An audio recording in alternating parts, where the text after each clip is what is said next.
Nepal communist पार्टीका संस्थापक महासचिव कमरेड पुष्पलाल दूरदर्शिता, त्याग र इमानका प्रतीकका रूपमा नेपालको राजनैतिक अद्वितीय स्थान बनाउन सफल हुनुहुन्छ। सन् 1949 अप्रिल 22 का दिन भारतको कलकत्ता स्थित श्याम बजारमा आफ्ना सहकर्मीहरू निरञ्जन गोविन्द वैद्य, नरबहादुर कर्माचार्य, नारायण विलास जोशी र मोतीदेवी श्रेष्ठलाई साथमा लिएर कमरेड पुष्पलालले स्थापना गर्नुभएको नेपाल कम्युनिस्ट पार्टीकै निरन्तरताका रूपमा आज नेकपा एमाले सशक्त र लोकप्रिय पार्टीका रूपमा देशभर स्थापित भएको छ। नेपालमा कम्युनिस्ट विचारधारा भित्र्याउने, त्यसलाई संगठनका माध्यमबाट जनतामा लैजाने र परिवर्तन सम्भव छ भन्दै साहसका साथ शून्यबाट काम सुरु गर्ने नेता भएकै कारण पुष्पलाल आज पर्यन्त हामी सबैका लागि आदर्श र प्रेरणाका स्रोतका रूपमा रहिरहनु भएको छ। विक्रम सम्वत 1981 साल असार 15 गते रामेछापको भँगेरीमा जन्मेर 2035 साउन 7 गते भारतको नयाँ दिल्ली स्थित गोविन्द वल्लभ पन्त अस्पतालमा निधन हुँदासम्मको 54 वर्ष लामो यात्रामा पुष्पलालले आफ्नो जीवनकालमा गर्नुभएको कठोर सङ्घर्ष, निष्ठापूर्ण राजनीति र इमान्दार प्रयास आजको मजबुत कम्युनिस्ट आन्दोलनको आधारशिलाका रूपमा रहेको छ।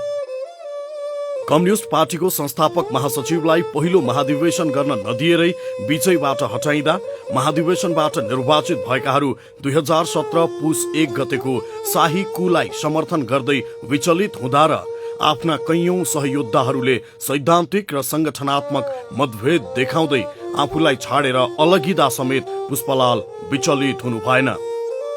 3 स अर्थात् सिद्धान्त, संगठन र संघर्षको नीतिलाई अवलम्बन गर्दै कम्युनिस्ट पार्टीको झण्डालाई माथि उठाउन पुष्पलालले आफ्नो जीवन समर्पित गर्नुभयो र आज नेपालमा कम्युनिस्ट आन्दोलन सशक्त पहिलो राष्ट्रिय शक्ति बन्न सफल भएको छ।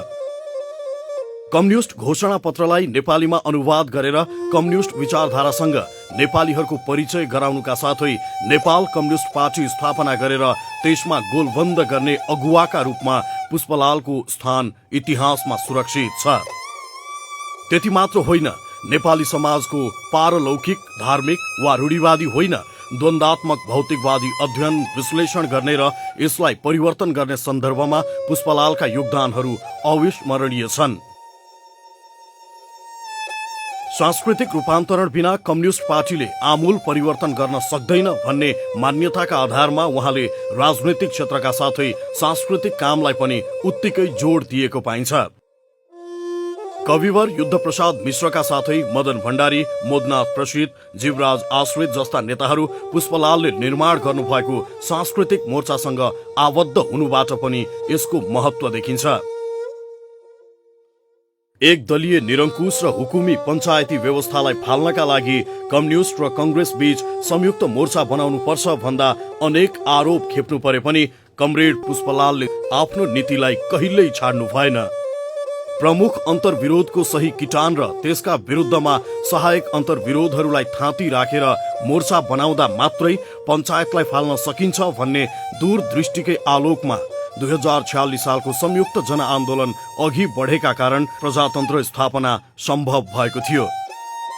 नेताका रूपमा स्थापित हुन उसले कुनै पद प्रतिष्ठा पायो वा पाएन भन्ने आधारमा होइन, उसले अघि सारेका नीतिहरूले सफलता पाए वा पाएनन् भन्ने आधारमा मूल्याङ्कन गर्नुपर्छ भन्ने उदाहरण पुष्पलाल हुनुहुन्छ।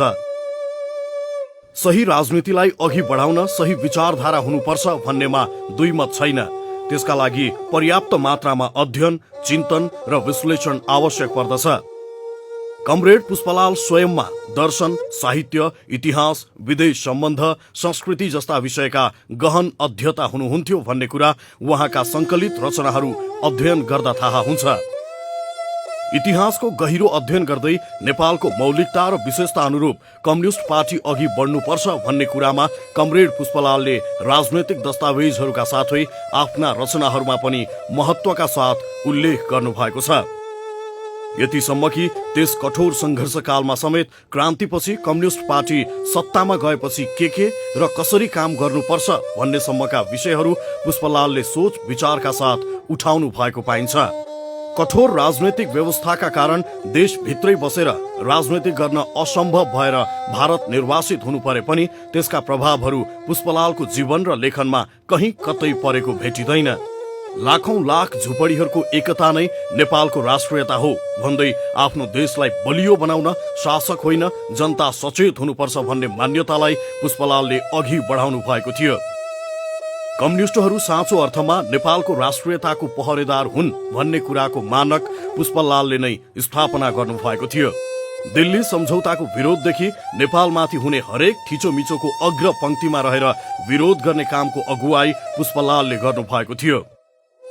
नेपालको कम्युनिस्ट आन्दोलन कमरेड पुष्पलाल जस्ता आदर्श नेताहरूको वैचारिक नेतृत्व, इमान र संघर्षको जगमा उभिएको छ। आउनुहोस् हामी प्रत्येकले आफ्नो तर्फबाट यसमा एक एक इटा थपौं। यही नै कमरेड पुष्पलाल लगायत हाम्रा सबै अग्रजहरूप्रतिको सम्मान हुनेछ। नेकपा एमाले 10औं राष्ट्रिय महाधिवेशन प्रचार समिति